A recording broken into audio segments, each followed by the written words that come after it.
チョークドペイントの塗装、これで完成です。15歳ですね。この家具がうちに来てから15年経ってますけど、か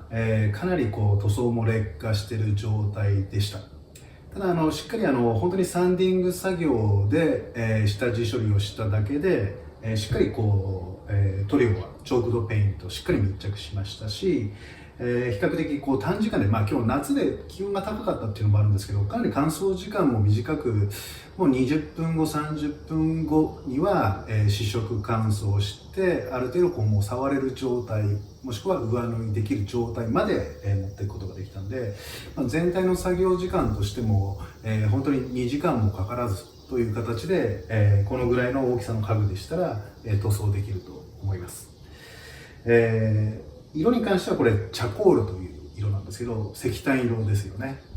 いい感じに落ち着いた色で、かなり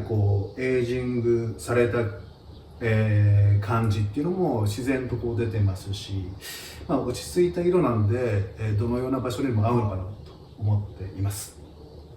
それでは、今日の作業も皆さん参考にして、使っていただければと思いますので、チャンネル登録と合わせてよろしくお願いします。それではありがとうございました。